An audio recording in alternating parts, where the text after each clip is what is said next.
I need you to hate so I can use you for your energy. This is Real Sales Talk. Real sales advice from real sales practitioners.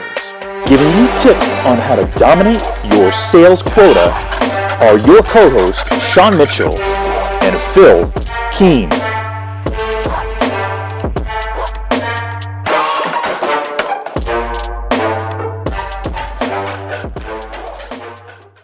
What is going on, Real Sales Talk family? We are back with Tech Talk 28.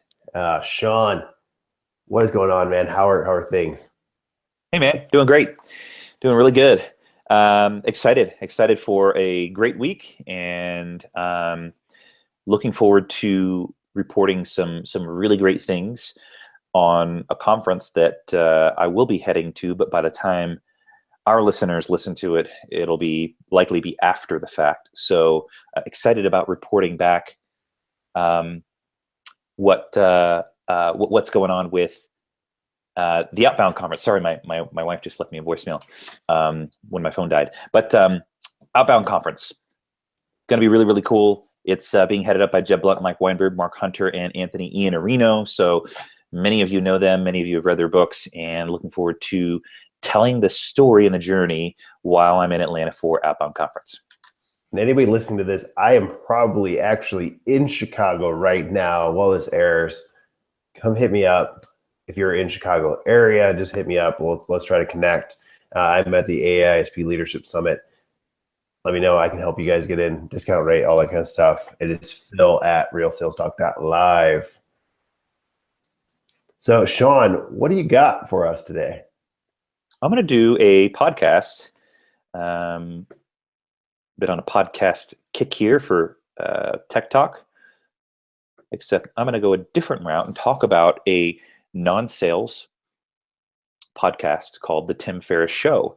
Many of our listeners probably know about this, but Tim Ferris is the author of the 4-Hour Workweek, and which is a book, and most recently his newest book is called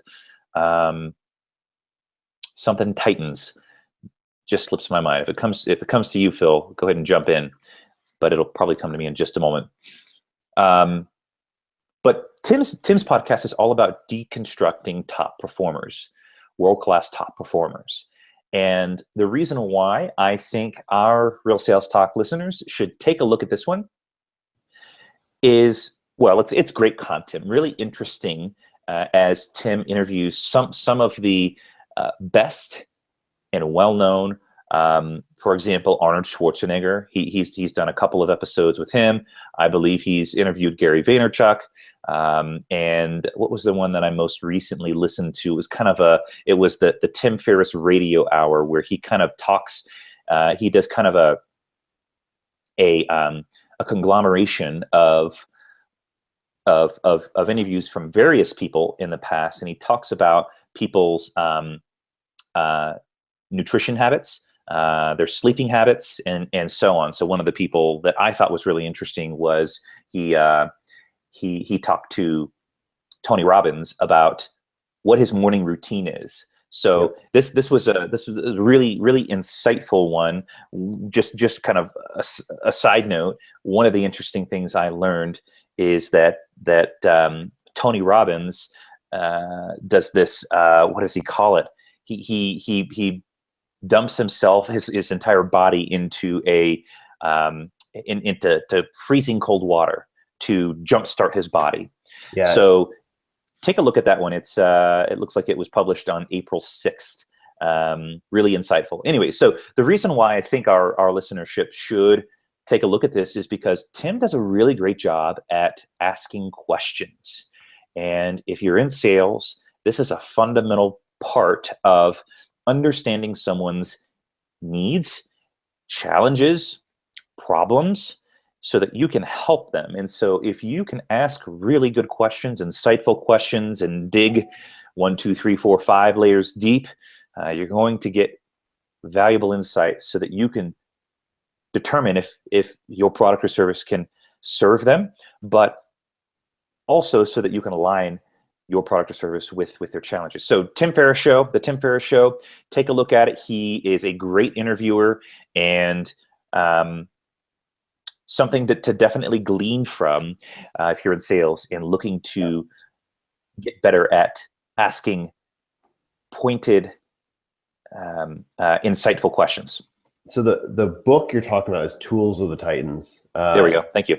Talks about, and it's interviewing, and he does the same thing in his podcast. He asks these weird questions, and people open up to him because he's Tim Ferris, and Tim Ferris is kind of eccentric and kind of has these quirks about him that people admire.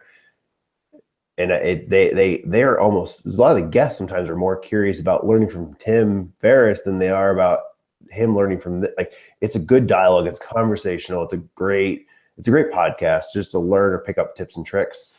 But I've heard that too, the cold shower thing, and I've always heard it called the James Bond shower, if you've ever heard it that way. So no, I haven't. Yeah, so a lot of James Bond movies, he flips over the shower at the end of his shower and sits there for like 60 seconds. And the idea is that it actually makes your immune system stronger, improves your circulation, and it like your cardiovascular health, because it makes your heart pump faster, it makes your energy go up. So it's kind of like your the way to fight, like it's like a Red Bull, a natural Red Bull, like your body immediately switches on because it has to fight off the cold weather. So I've heard it called the James Bond shower. So nice. Yeah. I hate cold water on my body. However, I'm tempted to actually try this. Yeah. The cold shower and to see how I feel afterwards. I will only do it if it's a morning shower. I will not do it at night. And I take showers at night most times because it's just easier. And I think that I'm a morning shower person. I prefer to get back on that schedule, but with kids and all that stuff in the morning, it just makes it difficult. In the morning, I'd love to do the quick, flip it over to cold water and let it sit, because it does shock your system. It wakes you up. It makes you feel like this weird burst of energy because your body starts to fight it. Your muscles tighten up. Everything just feels a good way to start your day and kind of get going from there. So definitely recommend trying the James Bond shower. Anybody that tries it, leave a review in iTunes or YouTube and let us know that you tested it out. So I'm curious to see all the results. All right, Phil, so, what are you going to be talking about? So for anybody that's out there that is a manager or a leader or is looking for technology, G2 Crowd is probably one of my favorite review sites. So they actually were started by a group of guys out of Chicago, and they're actually the guys that also started Steelbrick. His name's Goddard Abel. Pretty cool tech company out of Chicago, and it's called G2 Crowd. So they have 156,000 user reviews, and they actually have over, I think, like 1 million reviews. Something like that. I remember them celebrating some massive number they put up for reviews. But you can go back and look at pretty much any different type of grid you're looking for. So they have ECM, Enterprise Content Management, social advertising grid, cloud integration grid. They do sales enablement grids. They have all sorts of stuff out there. There's a bunch of their categories that you're looking for. So account-based marketing grid. They have ERPs, hosting. Like if you're going back and looking at, you can also check out reviews of a website or reviews of a company. So if you're looking for Octave, for instance, oh, there's my face. That's my profile. But if you go back and look at, you can see the actual company. It jumps up. You can ask questions to the company that you're looking for. You can get all the ratings, all that stuff.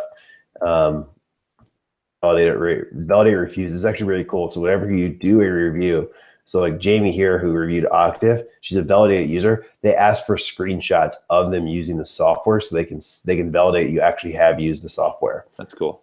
So really great software. You usually get really great reviews.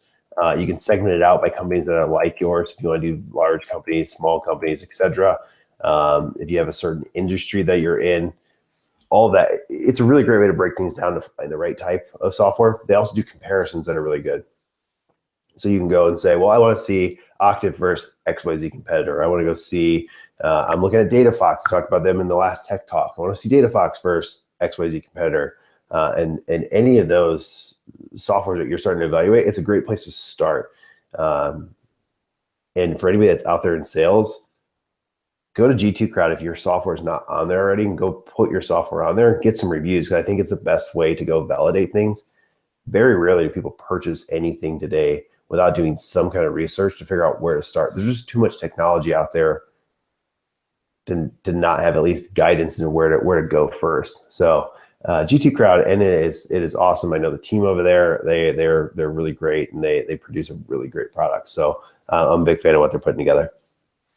Cool. Looks really interesting. Yeah. Sean, it's hopefully we're talking right now and you had a great time at Outbound. It was amazing. It was amazing. All right, we could fake it. It was amazing. It was a great show. I'm hopefully on a yacht. It's a Wednesday in Chicago, and you guys hit me up. Last time I think I talked about your boat shoes. If you have boat shoes, hit me up. We'll go to the yacht. We'll hang out. Hey, you know what? Let's have a great time. Also, hopefully you're a real estate agent by now.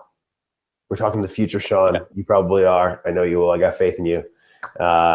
Everybody else, Real Sales Talk family, we appreciate you guys listening. Leave a review, subscribe on YouTube, check us out everywhere you can. Exclusive content has been coming down the pipe for YouTube, so make sure you're getting on there and checking it out. And we'll see you next time.